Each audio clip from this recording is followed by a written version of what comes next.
Hey everybody, and welcome to my N5 series on the SP404 mk2, where I cover a topic in about 5 minutes. Oliver Evergreen wrote in asking if it's possible to use the Dirtywave M8 to start and stop recording samples on the SP404 mk2. And the main application would be to get things to be in time or do alternate patterns or loop lengths. And the answer is you kind of can do this. You can see I've got looper mode on right now, and the reason why I have that on is because we can actually start and stop recording here and program it with the Dirtywave M8, but we can't get just the general record or resample buttons to start and stop. Like there's no programmatic way using CCs to do that. So we're going to use looper. So I'm going to say thank you, Roland, for adding looper, because at least it gives us some functionality to do this.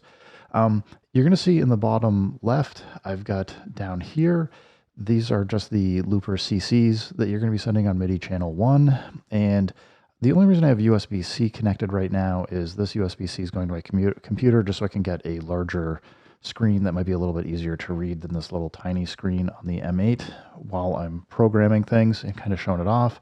And the only real thing I have connected at the moment is the Dirtywave M8's MIDI TRS out to the MIDI TRS in on the SP404 mk2. So really nothing like super fancy going on right now. The only thing I've kind of done to prepare is you can see I've got these 10, 20, 30, 40. These are just some slots that I put in generically for patterns. And if I just arrow over, you can see it's telling me I got to create a phrase. So let's just do something like really simple. We'll do like a 4-bar phrase here. And you can already see I'm sending over C4, triggering the drums. So we're just going to create like a super bog standard pattern here. Just going to go hat, snare, or kick, hat, snare, hat.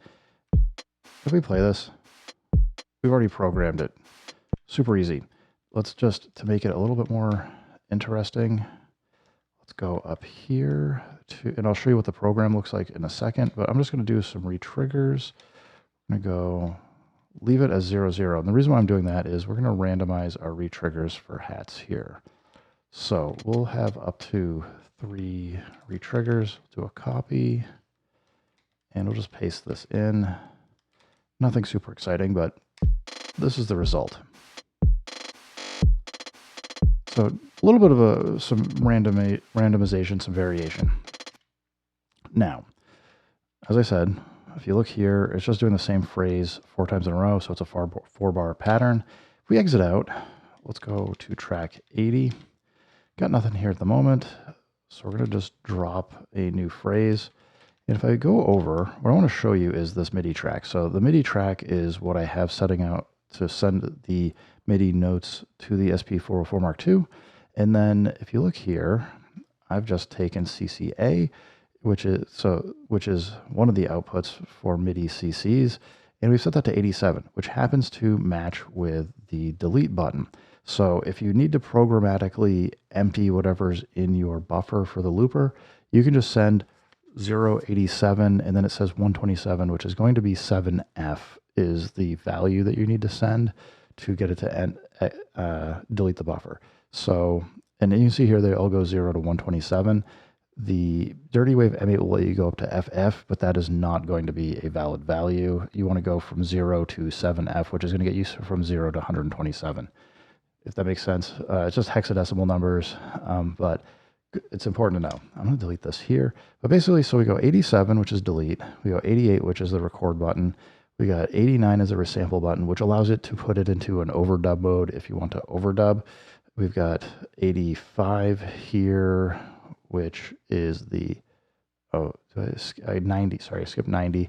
That allows us to adjust the BPM or play rate. I don't think you normally are going to need to do that, but just something to think about. 85 is going to let us do the exit button. So if you want to stop playing all of the pads, you can do that. We got 86 allows us to adjust or reset the tempo settings. And 91 allows us to basically do programmatically do an undo. So if you put like something into the buffer, you could undo it and take it out. A lot of weird stuff you can do here just with these settings, but I want to just answer Oliver Evergreen's question, which is how would you just record a sample, and then we'll do something that's like a little bit different timing in a second. But what I'm going to do is we're going to create a 1 and then a 2 2s. So we're going to leave these phrases here that are the 2s are going to be empty. There's going to be nothing in it. And really all we need to do is make sure we set the instrument. We don't want any note or velocity value in this. And then you're going to come in and we just need to go down and we need CCB for how I program this. We want to make sure we're sending something out to 88, which is what we called B. And if we want to actually basically have it push the record button, we want to go up to 8. I'm just holding down the edit button, pushing up. We're going to go to 80, and we just go down 1, so it says 7F, because as I said, 7F is a value of 127. So with this programmed, what's going to happen is basically it's going to play through the first time, and it's going to hit the record button at the same time it triggers the that kick drum in this pattern that we have going across these 3 notes. And it will then go through that for 4 bars. And then at the end, it's going to hit the record button again, which we know on the looper is what starts and then stops the recording for the record buffer. So all I have to do is hit play. And it's now going through and recording. We'll see it shortly. There we go. You get this phasing issue because it's basically playing the notes and playing the looper. So if you want to stop that, you'll notice that it's now gone through these 3rd time. It just hits stop. I'm just going to stop playing.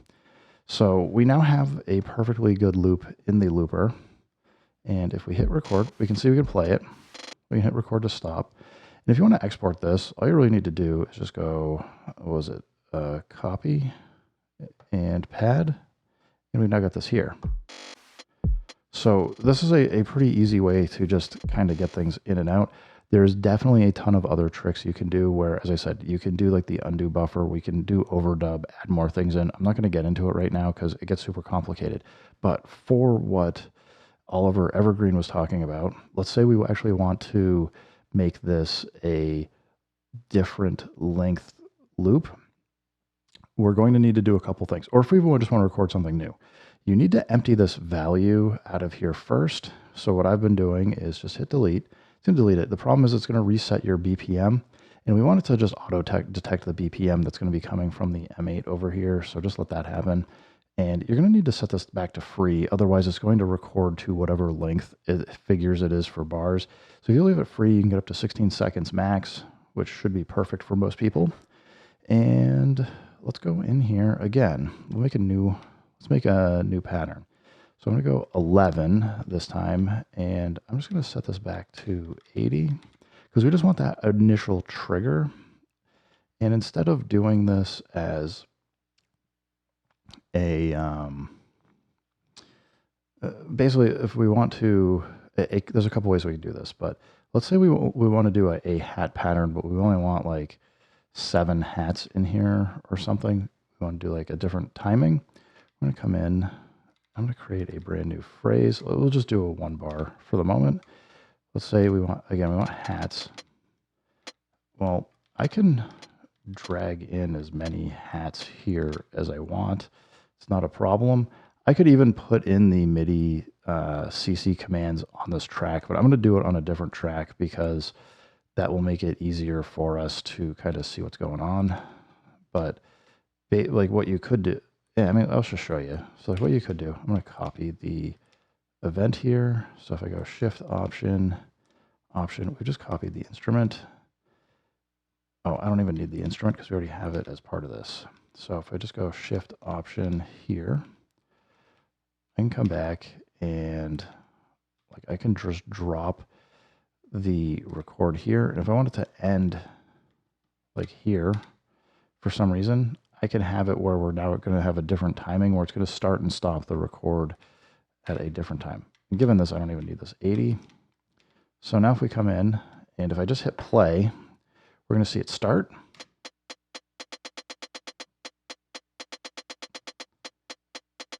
And we can see like we're like getting like this different pattern now, basically because it's playing the hats over here and over here.